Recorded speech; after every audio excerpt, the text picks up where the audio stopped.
ரீசெண்டாக நான் பார்த்தீங்க அப்படின்னா கேரளா போயிருந்தேன் என்னோட ஒய்ஃபோட ரிலேட்டிவ் வீட்டுக்காக. அங்கே மார்னிங் பிரேக்ஃபாஸ்ட் பார்த்தீங்கன்னா நான் என்ன நினச்சேன் அப்படின்னா கேரளானாவே புட்டும் கடலைக்கறியும் கொடுப்பாங்கன்னு நினச்சேன். அவங்க கொடுத்தது மட்டும் இல்லாமல் எக்ஸ்ட்ரா 2 டிஷ் கொடுத்தாங்க.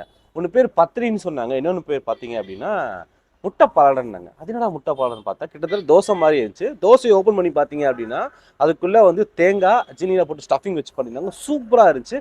அந்த ஒரு டிஷ்ஷுக்கு வேறு எதுவுமே தேவையில்லை, அது மட்டுமே தாராளமாக வச்சு சாப்பிட்டு பார்க்கலாம். அந்த அளவுக்கு சூப்பராக இருந்துச்சு. அந்த டிஷ் தான் இன்னைக்கு பார்க்குறோம். இன்னைக்கு நம்ம பார்த்தீங்க அப்படின்னா முட்டை பாலடை, கேரளா ஃபேமஸ் முட்டை பாலடை எப்படி பண்ணுறதை பார்க்கலாம்.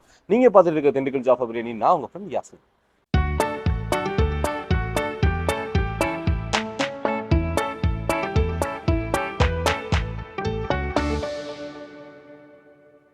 நம்ம வந்து பார்த்திங்கன்னா ஒரு 5 பேர் சாப்பிட்ற அளவுக்கான முட்டை பாலடை பண்ண போகிறோம்.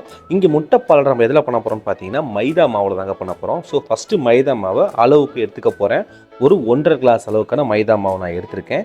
இங்கே நம்ம அரிசி மாவு யூஸ் பண்ண போகிறது கிடையாதுங்க. முட்டை பாலடைன்னு சொல்லிட்டு முட்டை ஊற்றாமல் எப்படி, ஸோ அதனால் ஒரே ஒரு முட்டை அளவுக்கு நான் ஊற்றிக்கிறேன்.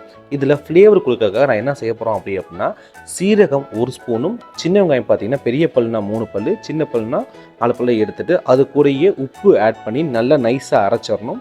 இந்த அரைச்ச பேஸ்ட்டை பார்த்தீங்க அப்படின்னா நம்ம வச்சுருக்கக்கூடிய மைதா மாவுக்குள்ளே போட்டுற வேண்டியது. இது கூட பார்த்தீங்கன்னா 1 டீஸ்பூன் அளவுக்கான மஞ்சத்தூள் இந்த கலருக்காக. இப்போ பார்த்தீங்கன்னா நம்ம வாட்டரை ஊற்றி நல்லா மிக்ஸ் பண்ணணும். நாங்கள் எவ்வளோ எடுத்துக்கோன்னு பார்த்தீங்கன்னா ஒரு 200 ml அளவுக்கு எடுத்திருக்கேன். இங்கே இதுதான் முக்கியம், இந்த மாவு மிக்சிங் தான் ரொம்ப முக்கியம். கெட்டியாக இருந்துச்சுன்னா வராது. நல்லா தோசை மாவு பதத்துக்கு வர அளவுக்கு நல்லா மிக்ஸ் பண்ணி வச்சிடணும். இதுக்கப்புறம் ஆஸ் யூஸ்வல் நம்ம எப்படி வந்து தோசை ஊற்றுவோமோ அதே மாதிரி சட்டியை வச்சு ஃபுல்லாக எண்ணெய் தடவிடணும்.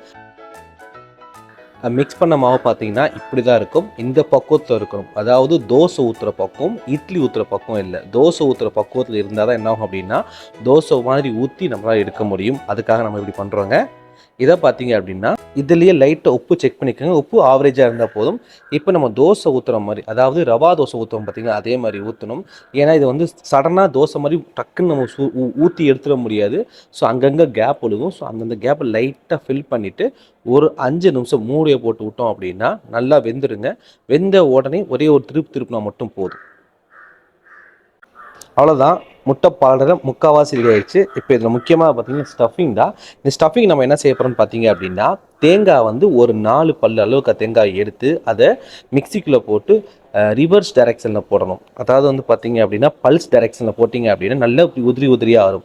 இது கூட ஜீனி பார்த்தீங்கன்னா ஒரு 100 கிராம் அளவுக்கு எடுத்திருக்கேன். எனக்கு எவ்வளோ தேவை எவ்வளோ ஆட் பண்ணிக்கலாம். இப்போ எக்ஸாம்பிளுக்கு ஒரு முட்டை பாலடை அப்படின்னா ஒரு கை அளவுக்கான தேங்காய் போட்டுட்டு ஒரு 1.5 ஸ்பூன் அளவுக்கான ஜீனி போட்டு மிக்ஸ் பண்ணி இதுக்குள்ளே ஸ்டஃபிங் பண்ணிட்டோம் அப்படின்னா சூப்பராக இருக்கும். இதை நீங்கள் வெறும் முட்டை பாலடையும் சாப்பிட்லாம், இல்லை தேங்காய் சட்னி தொட்டு சாப்பிட்டீங்கன்னா சூப்பராக இருக்கும். இதே மாதிரி வெரைட்டி ஆஃப் டிஷஸ் வேணும்னா மறக்காமல் கமெண்ட் பாக்ஸில் தெரியப்படுத்துங்க. பாய்.